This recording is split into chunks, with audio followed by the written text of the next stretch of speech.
ગુરુ પૂર્ણિમા એટલે અને વ્યાસ પૂર્ણિમા પણ કહેવાય. વ્યાસ ભગવાન 88,000 ઋષિમુનિઓના ગુરુ હતા અને વ્યાસજીએ 100 શાસ્ત્ર અને 18 પુરાણ લખ્યા. 100 શાસ્ત્ર, 18 પુરાણ અને વેદના 4 ભાગ કર્યા. એની વ્યાખ્યાઓ જુદી જુદી કરી. એવો મહાપુરુષ છે. અને એ 4 વેદોમાં અને 100 શાસ્ત્રોમાં અને 18 પુરાણોમાં નોખા નોખા ભગવાનો પરણ્યા. આપણને ભગવાન વ્યાસે આ બધાને કરી આપ્યા. આપણે અકાલી પોતાની વ્યાસજી ન થયા, ભગવાનની ખબર ન હોય કે થયા છે કે નહીં થયા. વાલ્મીકજી ન થયા હોત તો રામની ખબર ન હોય. શાસ્ત્રોમાં જે લખ્યું છે એટલે આ વ્યાસ પૂર્ણિમા કેમ ઉજવાય છે કે આ ભગવાનો બધા ગુરુએ ઉભા કર્યા છે અને ધર્મ બધા ગુરુએ ઉભા કર્યા છે. સંપ્રદાય બધા ગુરુએ ઉભા કર્યા છે. માટે વ્યાસ ભગવાને બધા સંપ્રદાયો ગુરુએ ઉભા કર્યા છે. ધર્મ આજથી 1400 વર્ષ પહેલા, 1450 વર્ષ પહેલા મુસ્લિમ ધર્મ હતો. 450 વર્ષ પહેલા શીખ ધર્મ હતો. 2000 વર્ષ પહેલા બૌદ્ધ ધર્મ હતો. 2026 વર્ષ પહેલા ખ્રિસ્તી ધર્મ હતો. ભગવાન બૌદ્ધ થયા એટલે બૌદ્ધ ધર્મની સ્થાપના કરી. મોહમ્મદ પૈગંબર થયો એટલે મુસ્લિમ ધર્મની સ્થાપના કરી. આ જગતમાં ધર્મો, સંપ્રદાયો અને ભગવાનો બધા ગુરુઓએ ઉભા કર્યા છે કે નથી આપણે નથી જોયા, પણ આપણે પહોંચ્યા છે અંદર.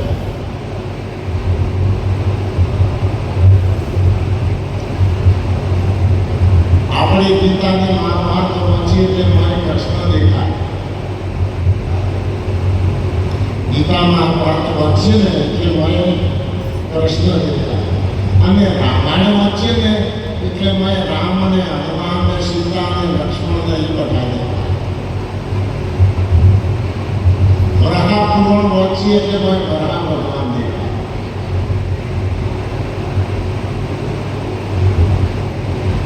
અને મત્સ્ય પુરાણ વાંચીએ એટલે મને મત્સ્ય અવતારનું વર્ણન બનાવે. માછલી એ પણ ભગવાન થઈ ગયા. આપણે જોયા નથી, પણ આપણે શું કે શાસ્ત્રોમાં વાંચ્યા છે.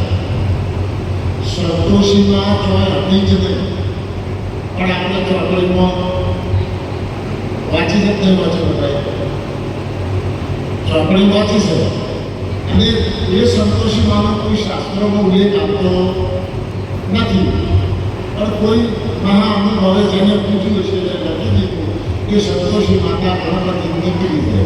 એટલે આપણે માની લીધું અને દંતકથાઓ આપણે ચાલુ કરી દીધું અને એના મહત્વ તેમને ખૂબ કર્યા.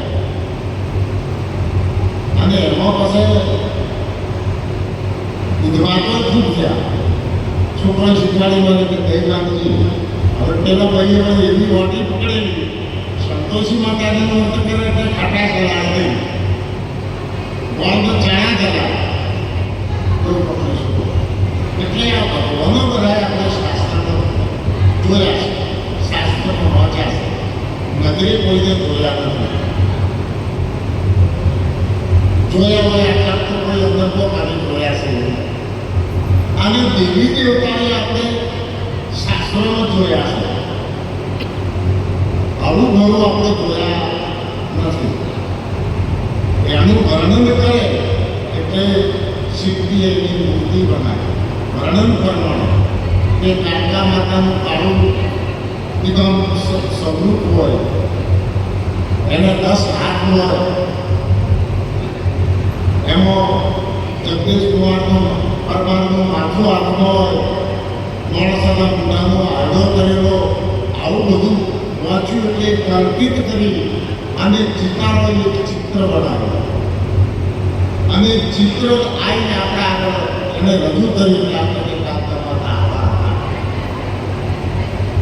આપણે નક્કી કરીએ શિખર કેવા કારખાના છે એ આપણે જોયા નથી, પણ પેલા ચિતારે કરીને આપણે એમ આ બધું ઊભું કરનારા આપણા ધર્મગુરુઓ છે. એમ વ્યાસ ભગવાને ભગવાન 24 ભગવાનો આપણને આપે, એમાંથી મુખ્ય 10 ભગવાન. હજુ એક ભગવાનનો વાયદો છે, હજુ આવ્યા નહીં, કલંગી અવતાર થવાનો છે. હવે કલંગી અવતાર થશે તો પૂરી ભગવાન બાદ દોશે નાકા સારા છે, અને જૂઠો માણસ હોય એને પૂર્ણ કરી દો કેસ ના લાગે હે.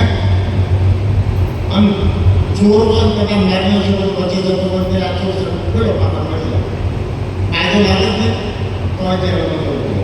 આધા છોકરા મારો તો જેલમાં થવું પડે, દુશ્મનો મારો તો જેલમાં થવું પડે, કાયદો લાગે. એટલે આપણને આપણા ગુરુએ ભગવાન આપ્યા, વ્યાસ ભગવાને ભગવાન આપ્યા અને એની આ પૂર્ણતિથિ એટલે આજના દિવસે વ્યાસ ભગવાને શરીર સુધી દીધું. વ્યાસ ભગવાને તારણ કાઢીને મહાભારતમાંથી ગીતા પણ નોંધી કાઢી નાખ્યા અને એનાય 18 અધ્યાય કરીને આપ્યા. અને હમણાંથી જોઈ છે અધ્યાય 19મો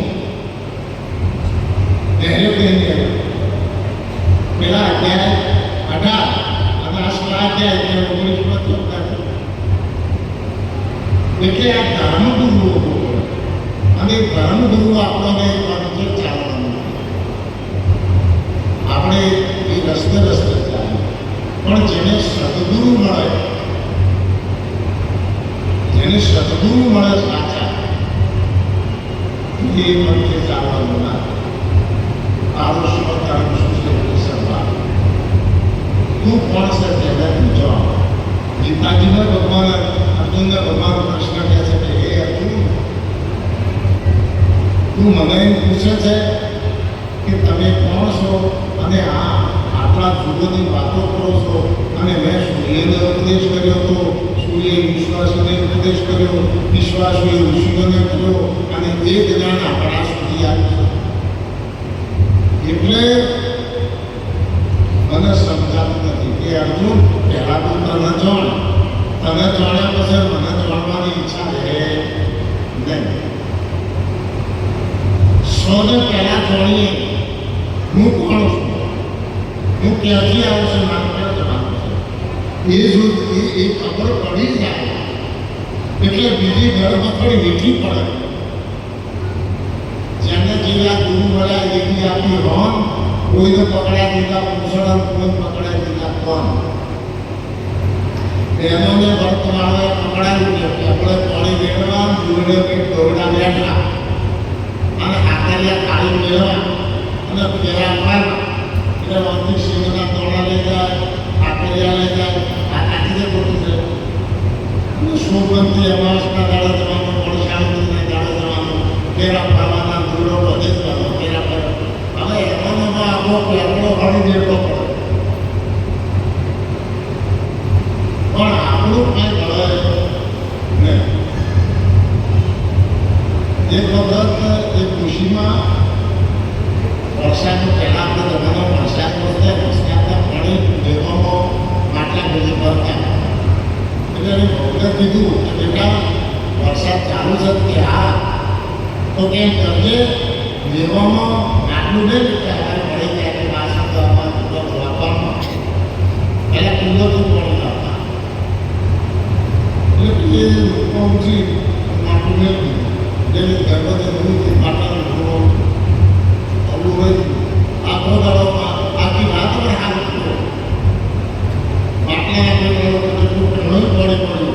સવારે ઉઠી એટલે જો માટલું ખાવી એટલે કીધું કે માં એ માટલું લે હોય કે માં માટલું ખાલી છે કે ચમ કે વરસાદ નહોતો ચાલુ કે આખી રાત ભરાઈ ગયો તળાવ ભરેલું છે નદીમાં પાણી આવ્યું છે કે આ માટલું ખાલી કેમ રહ્યું એ ખબર નહીં પણ નિર્વતું મૂકી થોડું હતું એમ આપણું મૂક્યું હતું સત્યથી જો કદાચ ને અવળું હશે તો ખાલી જ રહેશે સત્યને બાજુ આપણું મૂકવું હોવું સત્ય એટલે શું સત્યના ત્રણ પ્રકાર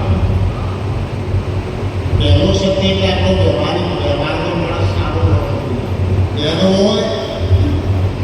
હોય કે પુરુષ હોય ભાઈ હોય વ્યવહાર એનો હાથો હોવો જોઈએ સારું પરમાત્મા કૃષ્ણને ભગવાન શંકરે કીધું એમ ભગવાન શંકરે રામાયણમાં કીધું પાર્વતીને ભગવાન શંકરનો પેલો સંવાદ છે કે દેવ સભા મળીને ભગવાન શંકર હતા એટલે કે બે ત્રણ દાડા ગયા હતા એટલે કે દેવ સભા ભેગી થઈ કેમ કે રાક્ષસોનો ઉપદ્રવ બહુ વધી ગયો છે અને ઉપદ્રવ વધવાના કારણે દેવ સભા થઈ અને ભગવાન નારાયણને ઈશ્વરને ફળીને ઈશ્વરને આપણે એક નિવેદન પત્રક આપવું જેમ અમારે મામલાકાર કલેક્ટરના આપ્યા આપણે મામલાકાર કે કલેક્ટરને નિવેદન પત્ર લઈ આવ્યા હતા બધા ના ગમતું હોય એ હમણાં નહીં ગમતું એટલે એવું બધા ભેગા થઈને આપતા ગયા કે આપીએ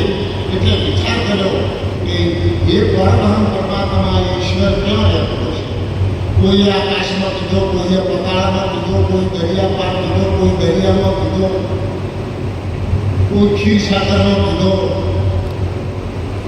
એટલે ભગવાન શંકર બોલ્યા કે તે કાળ ત્યાં રહેલું અવસર પાય વચન એક કહેલું હું તો હતો ને અવસર જોઈને વચન કીધો શું કીધું કે હરિવ્યાપક સર્વત્ર સમાન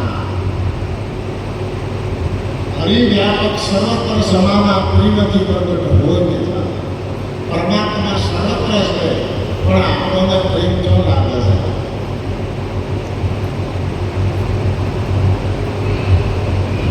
કારણ સબરીને પ્રેમ લાગે ભગવાન ખુદાને આટલા બોલતા કર્મભાઈને એવો લાગ્યો પથરાની મૂર્તિ અને પ્રેમ એવો લાગ્યો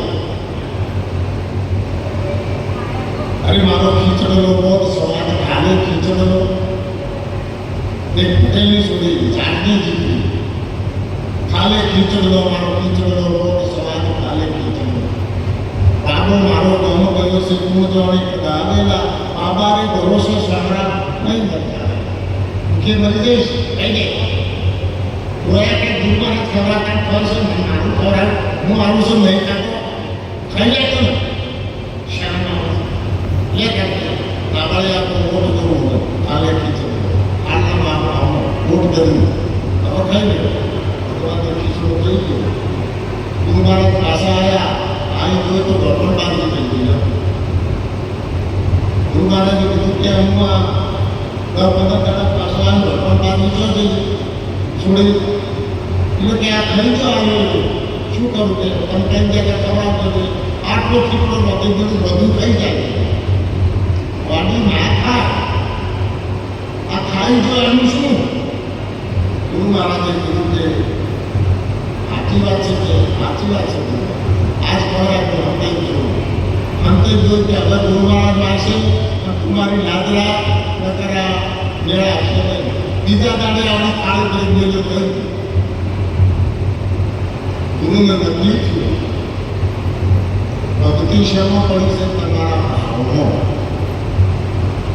આપણામાં ભાવના હોય દુનિયામાં દેવ કે ભગવાન ચોઈસ કરે પ્રીતિ આપણે હોવી જોઈએ ભાવના આપણી હોવી જોઈએ એટલે કહેવાનો અર્થ શું છે આપણને આ બધા શાસ્ત્રોમાં ભગવાનોના વિભાજન કાઢીને ગુરુએ આપ્યા વ્યાસ ભગવાન આપણા આખી દુનિયાના ગુરુ છે હિન્દુઓના એકલા નહીં ધારે વર્ગના ગુરુ છે હિન્દુ મુસલમાને 11 ધર્મ વિશ્વના 11 ધર્મ છે 11 ધર્મના ગુરુ વ્યાસ ભગવાન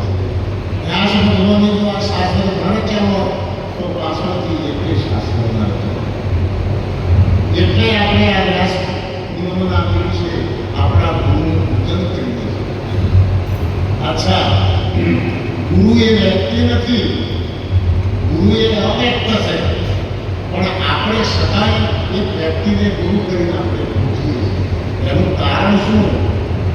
કે ભાઈઓ સઠી બાળકનો જન્મ થયો પછી સઠી કરે, અને સઠી કર્યા પછી કુએ પાણી ભરી જાય છે. વાળામાં પહેલાં ભાઈઓ કુવો પાણી ભરવા દઈને ચોખા અને ઘઉં લઈ જાય, અને પછી તો પોતે ઢગલીઓ કરે, અને અહીંયા કુવાનું ચોટલા કરે. આ જોયું જ તમે જોયું જોઈએ. પછી કુવો ચોટલા કરે, ચોટલા કરી અને પકડાને પાણીનું બેડું ઉપાડી ઘેર આવે એટલે ભાઈ હવે અટકા ક્યાં પડે, એટલે પાણી ન પૂજાય પણ કુવામાં પોઠો પૂજાય. એમ આ સંત મહાપુરુષોના શરીરે ગુરુનો પોઠો છે. તે પોઠાની પૂજા થાય, પોઠાની પૂજા કરીએ એટલે ઇન્દ્રદેવ પ્રસન્ન થાય, અને ઇન્દ્રદેવ પ્રસન્ન થાય એટલે સારો વરસાદ થાય, અને સારો વરસાદ થાય એટલે ખેતીમાં સારું પાકે, અને સારું પાકે એટલે આપણે સુખી થઈએ. ખેતીમાં સારું પાકે એટલે તેમાં એ પાણી પૂજવા જેવું. એમ ગુરુને જો આ પોતાને પૂજે એટલે પરબ્રહ્મ નારાયણ સદગુરુ મહારાજ આપણા ઉપર પ્રસન્ન થાય, અને આપણા જે કરેલા કર્મો તમામ બળીને પ્રસન્ન. ત્યારે આપણે ગુરુનો પોઠો પૂજીએ, કદી મૂર્તિને પૂજીએ. ધ્યાન ગુરુમૂર્તિ, ધ્યાનનું મૂળ શું? ગમે એટલા ધ્યાન કરો, પણ ધ્યાનના મૂળમાં છે ગુરુની મૂર્તિ. પૂજાનું પદમ, ગુરુ પદમ. તો પૂજાનું મૂળ શું? ઘણા જણ તો પદમને ખબર નહીં, પદમ એટલે શું તો ગબડતું છે. એવું નથી કે તો જેમ હવે પહેલો લગાડ્યું પદમ લગડી ગયું છે, એમ નથી. પદમ એટલે ગુરુના પદ. પૂજાના મૂળ એ ગુરુના પગ છે. ગુરુના ચરણે પૂજાનું મૂળ છે.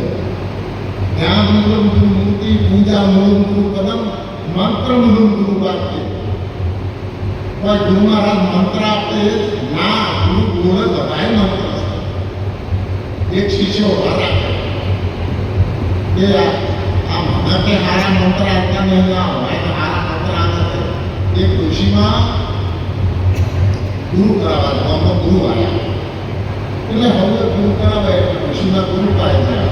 એટલે પેલા ગુરુના ચેલા બેઠા હતા. ગુરુમાં કીધું કે આ ઋષિ બુદ્ધો હોય સહજ નહીં. એટલે મને કે બોલાઈને કાઢી ગયું. ગુરુ મહારાજે વિચાર કર્યો, વાત તો સાચી છે, ઘટનામાં એવું જ હોય. ઋષિમાં આવ્યા એટલે ઋષિમાં વાડી કરી દીધી, એક એકડા અને એક પૃથ્વીની વાડી કરી લાવ્યા. એટલે ગુરુ આવી બાપુ મારા ગુરુ થઈ જતા કે હા ભાઈ વાત ગમે છે, બંધ કરું ગમે છે.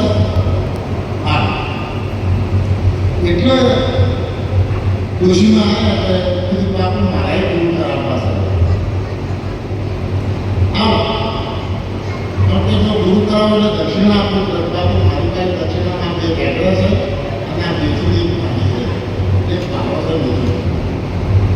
એટલે પેલા ગુરુ મહારાજે મંત્ર બોલાવ્યો.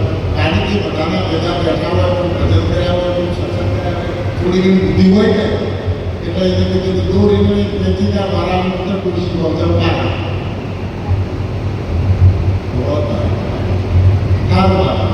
બોલો પાછું મંત્ર છે કે દો રીંગણ એક વેચીતા મારા મંત્ર તુલસી, બે રીંગણ એક વેચીતા મારા મંત્ર તુલસી ગૌતમ પાના.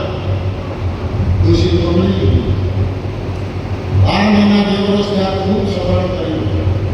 ગુરુ મહારાજ ગામમાં અમારા શ્રાવણ મહિનાનો દિવસ નદીમાં પૂર આવ્યું. નદીના મામા મોટા પટેલ ભારે કામ કરે કે મને મારે આકર્ષણ નથી પડશે.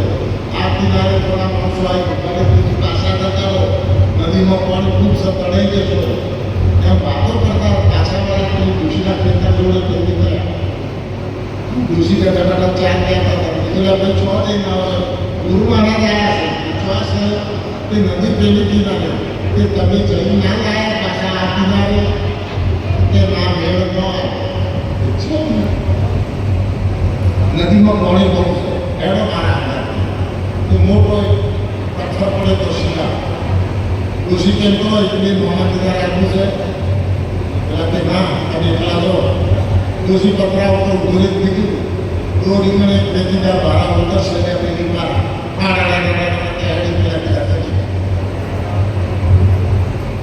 આ કિનારે જઈને પૂરું એક બાજુ પકડી ગયા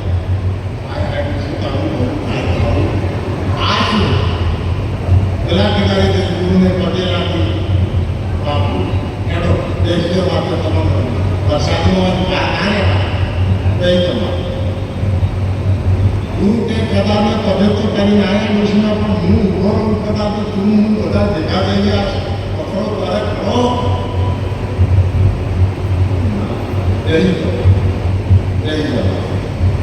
જવા એટલે પેલા ડોશી ઉપર ઉભી રહી શું તે કશું નહીં બે લીકડી મેથીનો ભાડો ઉત્તર છેલ્લે પેલી પા બોલ્યા કે છેલ્લે ગુરુને લઈને આ પાર આવ્યા એટલે બધાને ચંબો થયો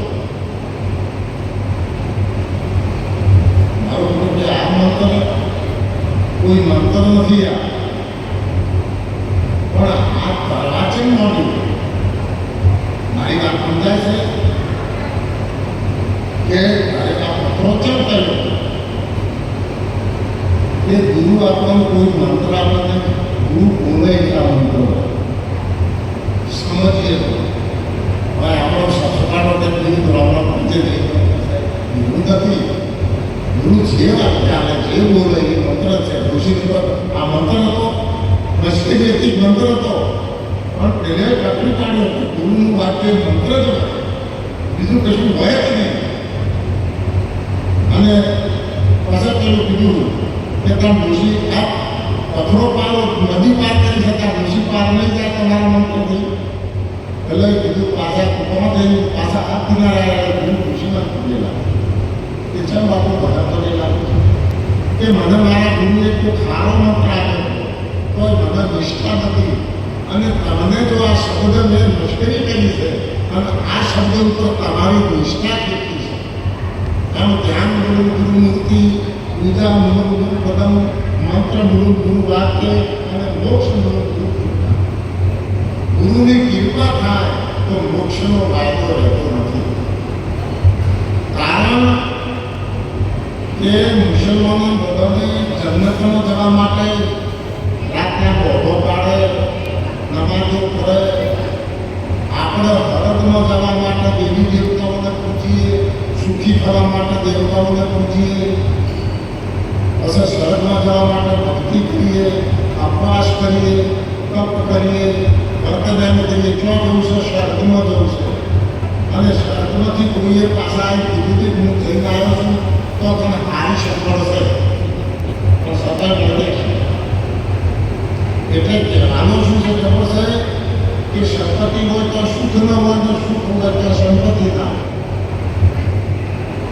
આ પાછું એ કરું ખૂબ બધા પૈસા હોય તો એ વ્યક્તિ સારી રીતે ઊભી ના એ વાત થઈ કે સારી રીતે જમીન થઈએ ના કારણ કે પેલા પૈસાની જાય છે તો આટલા થઈ ગયા છે પેલું બધી એક થઈ ગયું છે પેલા આવેલા આવ્યા નહીં આ પડાય પણ લેવાનું આ ગળામાં મતલબ ઊંચા જ ના આવી સગવડ ગમે એટલી હોય તમારી પાસે પણ સગવડ કોઈ દાડે સુખ આપે નહીં સગવડથી સુખ ના આપે કારણ કે ગામના તમે પણ ઊંધા ભરેલા હોય ગમે એટલી સગવડ હોય તો સુખ એ ના આપે સુખ તો ભીતરથી અને ભીતરનું સુખ જો પાછળ બહાર આવે તો એ ગમે પણ બીજા મદદ કરી દે ભીતરમાંથી સુખ ઊભું થાય એ સુખ ક્યારે ઊભું થાય એ સમજ્યા સિવાય અહીંયા જીવ માટે આપણે સદગુરુના શરણે જઈ અને કંઈક સત્યની વાત સમજી લઈશું તો બેન પડશે બોલીએ શ્રી સદગુરુ ભગવાન કી જય બોલ સદગુરુ મહારાજ કી જોરદાર તાળીના ગણિતા